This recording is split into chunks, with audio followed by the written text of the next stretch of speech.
Mesdames, Messieurs, bonsoir et bienvenue sur Dzea News et sur Dzea TV pour cet entretien exclusif que nous a accordé aujourd'hui Kamel Daoud, journaliste et auteur de plusieurs romans. On se souvient notamment de la préface du Nègre, mais également de Meursault contre-enquête et aujourd'hui pour Zabor ou les psaumes. Alors on se trouve au sein de la librairie L'Arbre à dire du nom du roman de Mohamed Dib. Kamel Daoud, bonjour. Bonjour. Merci de nous recevoir. Alors, nous le disions à l'instant, vous êtes ici pour la sortie de votre nouveau roman, Zabor ou les psaumes. On aurait pu dire également peut-être Daoud ou les psaumes, tant certains passages ont une forte connotation biographique.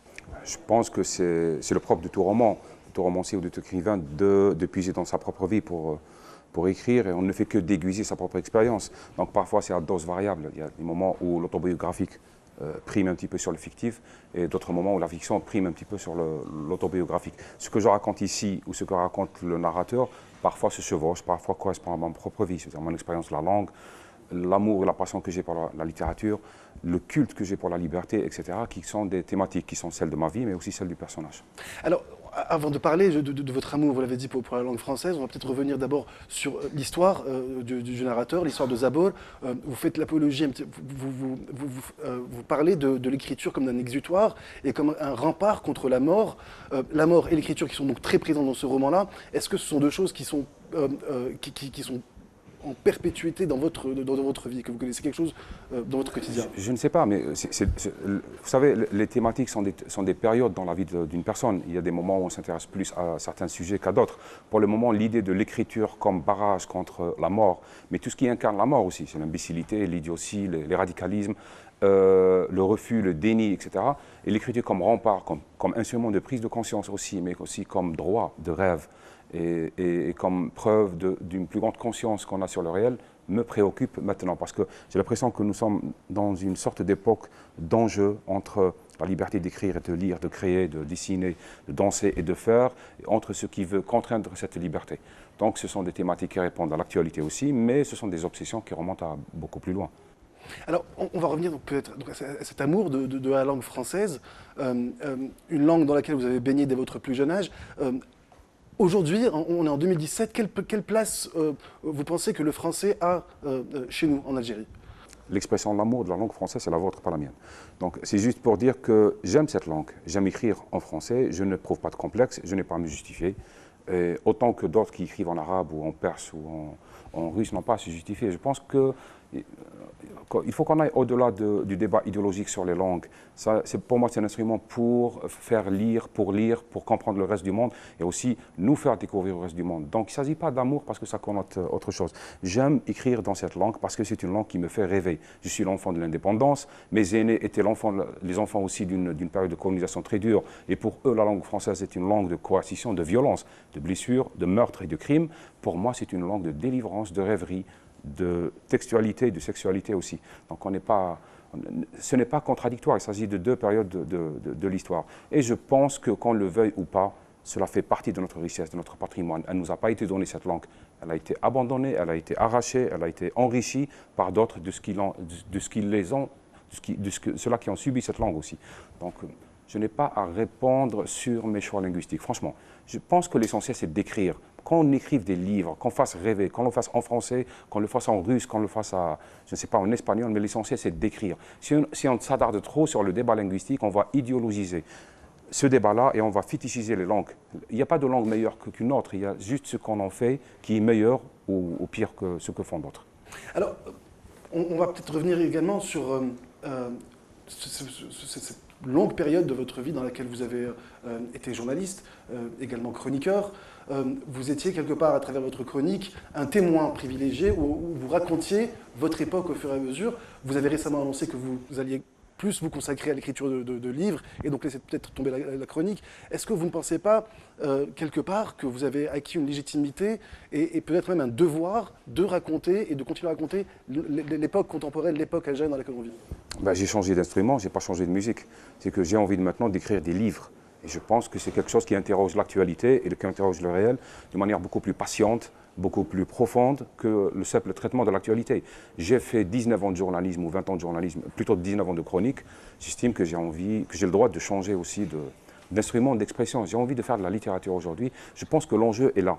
Je ne dis pas que ce n'est pas important de traiter de l'actualité. Et l'expérience du journalisme en Algérie, elle est riche, elle est extraordinaire, elle est marquante et elle est très singulière par rapport au reste du monde. Donc, je ne dis pas que ça ne se justifie pas, mais pour moi, c'est un champ d'expression qui ne me satisfait plus. Il me faut quelque chose de plus. Il me faut interroger le réel autrement. Et j'avais envie de faire ça. Donc, ce n'est pas question de devoir ou question d'obligation, c'est question là où on se sent capable d'apporter quelque chose. Pour le moment, j'ai envie de faire de la littérature. Alors, il y a un point sur lequel aussi j'aimerais revenir avec vous. À vos nombreux détracteurs, à ceux qui vous ont qualifié. Ils sont nombreux ? Il y en a quelques-uns. Mais on vous a aussi qualifié, quelquefois, de provocateur. Vous avez répondu que vous rêviez plutôt d'être vu comme un débatteur, que vous posiez les bonnes questions. Est-ce qu'on peut, à l'heure actuelle, chez nous, quelle place y a-t-il pour le débat au sein de la société civile? Non, le débat, la liberté du débat n'est pas offerte. Il faut pouvoir la construire. On la construit avec l'apaisement, avec l'idée et la culture du consensus, en mettant de côté cette culture du harkisme, c'est-à-dire celui qui n'est pas, de mon avis, c'est un traître, c'est-à-dire ce radicalisme de l'opinion. Et c'est comme ça qu'on construit un champ d'expression et de débat. Vous dites provocateur, je n'ai jamais été provocateur. Je pense que je jouis d'une liberté que des générations précédentes ont payée très cher et qui me l'ont légué, et j'en jouis. Je débat, je pose des questions, j'interroge mon propre monde, je dis ce qui me paraît évident, je traite de la question de la colonisation ou du colonial, je dis que nous sommes responsables de notre situation telle qu'on est maintenant, je dis qu'on ne peut pas cracher sur l'humanité et en même temps dire que l'humanité nous rejette, je dis que la religion n'appartient à personne et qu'elle peut être réfléchie par tout un chacun. Il n'y a personne qui a l'acte de propriété d'une religion. Bon, s'il y a quelqu'un, vous me le montrez. Et vous dites qu'ils sont nombreux les détracteurs. Je ne pense pas. Je visite les villages et les villes algériennes, je rencontre des gens. Certains gens ne sont pas d'accord avec ce que je pense, mais ils pensent. Et ça, c'est important. Certains sont d'accord avec ce que je dis, mais ils veulent le continuer, peut-être l'approfondir. Je pense qu'il faut qu'on construise une place au débat et qu'il faut qu'on mette de côté cette maladie algérienne quasiment chronique, l'unanimisme. On n'a pas besoin de penser de la même manière. Et celui qui est différent est juste cultive juste des différences. C'est quelqu'un qui est comme nous. Donc nous avons besoin de mettre fin à la pensée unique, à la non-pensée unique et surtout au parti unique dans les têtes. Alors vous sillonnez le pays depuis quelques jours donc pour justement la sortie donc, de votre roman Zabor.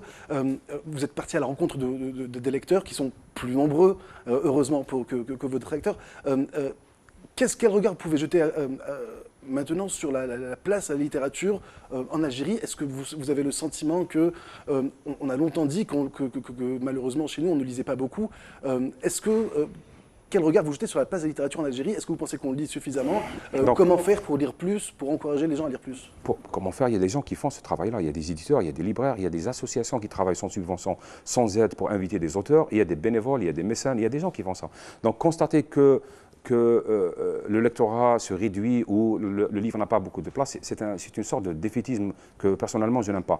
Comment revitaliser ce champ-là? C'est en y allant, en partageant. Nous n'avons malheureusement pas accès aux écoles algériennes, à beaucoup d'espaces publics en Algérie, mais beaucoup de gens font beaucoup de choses. Bon, on a le beau rôle quand on est écrivain, vous savez, vous êtes connu, mais les gens qui ramassent un peu d'argent pour inviter un auteur, pour lui payer une nuit d'hôtel, pour, je ne sais pas, pour acheter un sandwich, ça, ce sont des gens qu'il faut saluer. C'est eux qui revitalisent la vie du livre. Et ça, c'est important. Dire que les Algériens ne lisent pas, nous sommes passés par une guerre civile, ça il faut l'admettre, qui a déstructuré un petit peu l'économie du livre. Donc ils n'ont pas accès. Mais les Algériens, j'avais remarqué, beaucoup ont besoin d'abord de connaître l'auteur, de le toucher, de ne pas se sentir méprisé parce que, vous savez, les circuits de médiatisation, etc., on n'a pas accès au public, on n'a pas contact avec le public. Ils ont besoin aussi peut-être de figures d'intellectuels qui incarnent plus ou moins une indépendance, une liberté, peut-être une réussite aussi, donc de croire en autre chose. Ils ont besoin d'écouter et qu'on puisse interpréter le réel autrement que par la grille religieuse ou par les chaires de télécommande, etc. Donc, non, je pense que ça, c'est difficile, c'est laborieux, mais ça se construit. Ça se construit d'une manière au corps à corps, d'une manière physique. Donc il faut y aller. Et beaucoup d'auteurs algériens le font vraiment.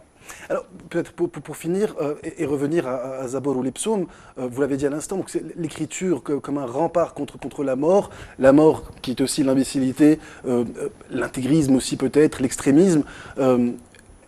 Comment vaincre cet intégrisme et l'intégrisme va-t-il un jour disparaître de chez nous, enfin en Algérie? Ça, je ne sais pas s'il va disparaître, ou c'est nous qui allons disparaître avant. Mais ce que je sais, c'est que, de mon point de vue, il est important que les livres circulent. qui soit traduit, qui soit accessible, qui est délivré. Pourquoi? Un livre ne demande pas à quelqu'un de changer d'avis, mais il permet de relativiser, de revenir vers l'humain. Il permet à la vérité d'être cette chose accessible à l'homme qui s'appelle l'exactitude, surtout. C'est-à-dire il nous permet de relativiser. Et une des manières de lutter contre des radicalismes, qu'ils soient religieux ou pas, c'est de faire circuler du sens, de l'art, du figuratif, de la littérature, des romans. Ça permet de relativiser. Et moi, je pense que la culture, elle n'est pas accessoire quand on veut lutter contre les intégrismes. Elle est essentielle. Au contraire, vous l'avez dit, je pense, dans une de vos interventions, si dans les grandes dictatures on s'intéresse, on s'attaque plutôt à la littérature et à l'art, c'est parce que justement on sent que ça peut être, c'est quelque chose qui peut nuire justement à tout pouvoir dictatorial. Pas nuire, c'est qu'on ne peut pas construire une dictature sans qu'on fasse tabula rasa de tout ce qui est de l'ordre des différences, des nuances, etc. Donc, vous savez, pour pouvoir construire un radicalisme, il faut construire un désert avant. Donc, il faut étendre le désert. Donc, il faut raser, il faut détruire, il faut interdire, emprisonner. Et à partir de là, c'est plus facile de construire une dictature dans un désert que dans une librairie. Et alors juste pour finir encore sur ce point de dictature, vous avez dit, vous avez dit aussi dans une de vos interventions que peut-être l'une des grandes malédictions des pays arabes, hormis la Tunisie, c'est d'avoir une armée forte et du pétrole. Écoutez, je suis écrivain, je ne suis pas analyste. Je peux répondre par des opinions. C'est-à-dire, ce que j'avais dit, c'était à propos de la Tunisie, c'est un pays que je salue, que j'admire beaucoup, où il y a une classe moyenne qui s'implique dans la vie civile, la vie sociale de leur pays. C'est une nation qui est très active, où le statut de la femme permet justement de comprendre que lorsque les femmes sont enfermées, tout le pays est emprisonné. Donc, je ne peux pas dire quel est le sort de notre pays sans pétrole, etc. Mais je suis quelqu'un qui plaide pour l'effort, pour l'enrichissement, pour la souveraineté, pour la puissance. Je crois qu'on ne peut pas construire des identités, construire des affirmations, des nationalismes, plutôt des patriotismes, sans force économique, sans travail, sans réhabiliter la valeur du travail, sans réhabiliter le mythe du succès. On a besoin de figures du succès en Algérie aussi, sans revenir vers une sorte de triomphe de l'individu, parce qu'il permet l'émergence d'une responsabilité, d'une éthique individuelle, l'écologie, l'entreprise, la notion du travail, etc. Vous me posez la question sur l'Algérie sans pétrole, je peux pas, enfin, je fais partie de ce peuple-là et on n'a pas pour le moment expérimenté autre chose. Donc, mais je pense qu'il faut réhabiliter certaines valeurs fondamentales. Le travail, l'honnêteté, le consensus, l'apaisement, la liberté. Et la place de la femme dans tout ça, dans la société algérienne, comment la faire sortir de ce carcan dans lequel elle se retrouve malheureusement enfermée aujourd'hui? Écoutez, il faut d'abord peut-être revoir les lois.